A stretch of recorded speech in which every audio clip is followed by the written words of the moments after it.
Petrol आणि डिझेलचा साठा संपणार अशा अफवा सध्या पसरलेल्या आहेत आणि त्यामुळे सध्या जालना जिल्ह्यातील अनेक पेट्रोल पंपांवर मोठ्या प्रमाणात गर्दी पाहायला मिळते। मी सध्या कुंभार पिंपळगाव येथील पेट्रोल पंपावर आहे। या ठिकाणी आपण पाहिलं तर मोठ्या प्रमाणात सध्या अशा पद्धतीनं नागरिकांनी पेट्रोल डिझेल घेण्यासाठी मोठ्या प्रमाणात गर्दी केल्याचं पाहायला मिळते।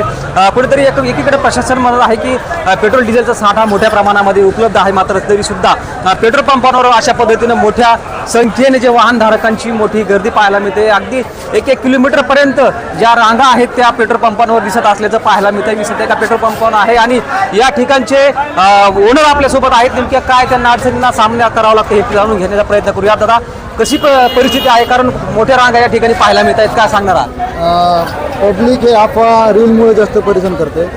पॅनिक व्हायचं काम नाही। कस्टमरला सांगतो आम्ही की माल भरपूर आहे, डेली लोड यायला लागला, कंपनीचा फुल सपोर्ट आहे आपल्याला।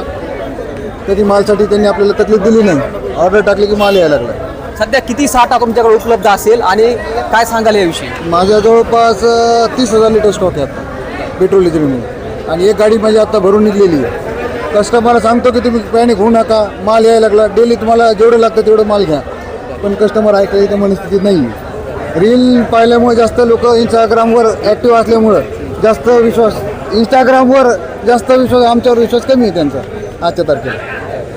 काय वाटतं आता तुमची पुढची गाडी कधी येईल आणि अशीच परिस्थिती राहणार आहे का? कारण खूप मोठी गर्दी दिसते या ठिकाणी। डेली गाडी यायला लागली, डेली सकाळी गाडी भरती, संध्याकाळी गाडी यायली माझ्याकडं, काही अडचण नाही आहे। कंपनीकडे स्टॉक भरपूर आहे, काही अडचण नाही। नागरिकांना काय आवाहन करावं? कारण की 1-1 किलोमीटरची रांग पाठीमागे लागलेली तुमच्याकडे। तर कस्टमरला आम्ही म्हणतो पॅनिक होऊ नका, माल आहे, पाहिजे तेवढा माल आम्ही द्यायला तयार आहे त्यांना, फक्त पॅनिक होऊन अति माल नेऊन स्टॉक करू नये। स्टॉक केल्यामुळं बाकीच्या कस्टमरला, जे गरजूवान कस्टमर आहेत त्यांना अडचण यायला लागली।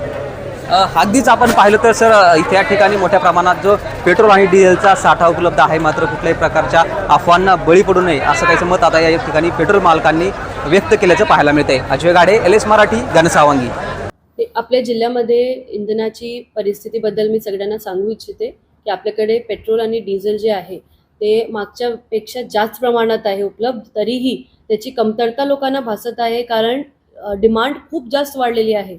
जे काही स्टॉक एक पेट्रोल पंपवरती पूर्ण दिवसभर चालायचे ते आता 4 तासात संपत आहे, कारण लोकांची डिमांड खूप वाढलेली आहे।